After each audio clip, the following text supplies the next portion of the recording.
Hello everybody, we're testing but I think we got everything going because the blue light is on and we're ready to go.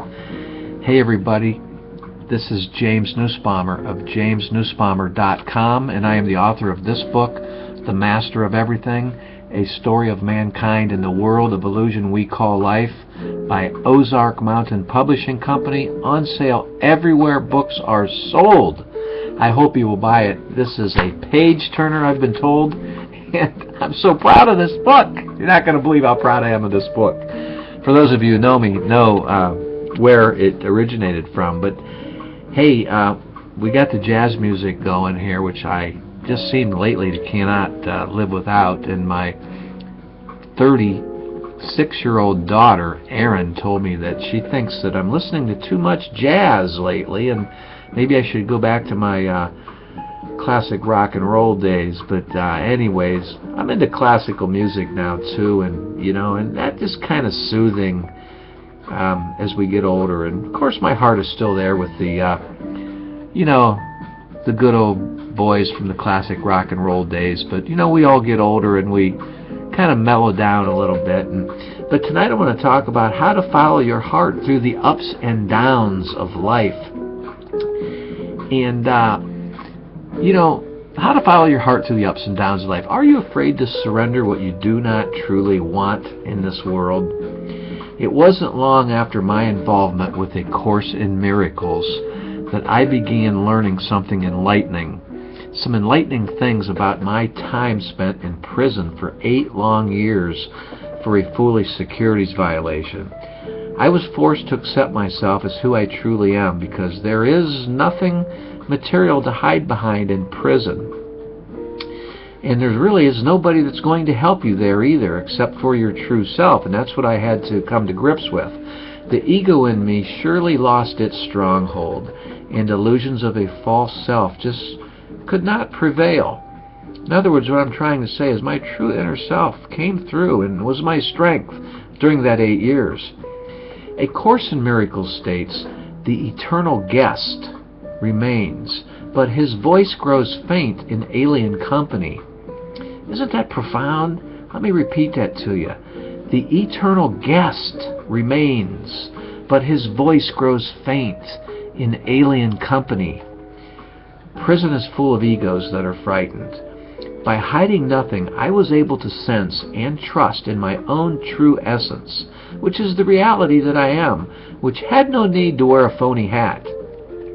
The essence, or inner light, like the light behind me maybe, I kind of have that on as a symbolic thing of in my house, an inner light. But the essence, or inner light, we can say, in me has made it easier to share myself, just as I'm sharing this video with you. It makes it easier to share who and what I am about, and going after what I truly want, without having really to talk about where I'm going, other than just that I know where I'm going. There is an old adage that has a lot of truth to it if seen in proper perspective. Talk is cheap, but on the other hand, taking action is priceless. However, as I move on with my own journey, I see that understanding the true essence of what I am alerts me to why people do talk cheaply. The light in me surely shows me that talking is not necessary to develop peace within, and to allow myself to see that I am in charge of my own true free will. Yes, the light in me allows me to see that I'm in charge of what I want to do with my life, not what the world dictates or what they say that I should be doing.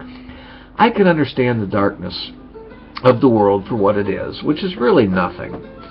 Overlooking the darkness by seeing beyond it in myself first, and then seeing beyond it in others, beyond that darkness in others, that is the real definition of true forgiveness. It seems there is a gap between what we perceive and what is actually true. Allow me to paint a little picture for you here. Look at it as 2 separate peaks of a mountain. Here's one peak, a lower peak, and here's a higher peak, okay? The lower peak is over here is our perception. It's where we perceive a direction in a positive fashion but we're still uncertain and not true. It's not knowing truly, but we feel we're in the right direction. It's very positive, but it's not knowledge. It's not 100% knowledge. Well, the ultimate peak, which is higher and brighter and up above the cloud cover, is your own knowledge, real knowledge, where there is no uncertainty at all, only certainty. The higher peak is your own knowledge of your true potential, and it's not. And knowledge is always certain. There are no doubts where knowledge rests on this higher peak. No doubts at all whatsoever. And truth is always abiding there. Nothing but that. But we can and often do fear taking action on this knowledge of what we want to pursue in this world. It is said that knowledge is not power, and it gets you nowhere unless you act upon that knowledge, unless you act upon that higher peak, unless you go to that higher peak and live there. Okay, look at it this way. The valley between these two peaks is full of uncertainty and untruths, where the land is unkempt and the terrain is rough and tough and uncertain what lies down there below. But along these rough and rocky roads is where the wannabes, the ones that are wishing for a better life but don't take action, the wannabes who travel and worry about what if, as uncertainty is constantly a battle.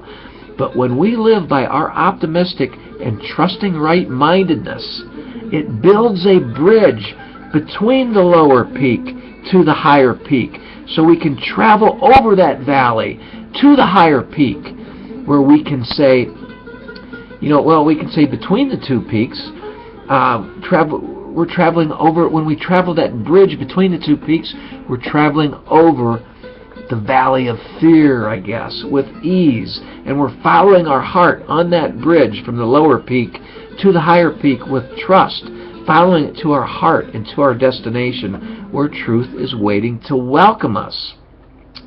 In other words, it's as author John Maxwell said, if you open yourself up to possibility thinking, you open yourself up to many avenues, many bridges to success. Once over the bridge, all uncertainty is behind us.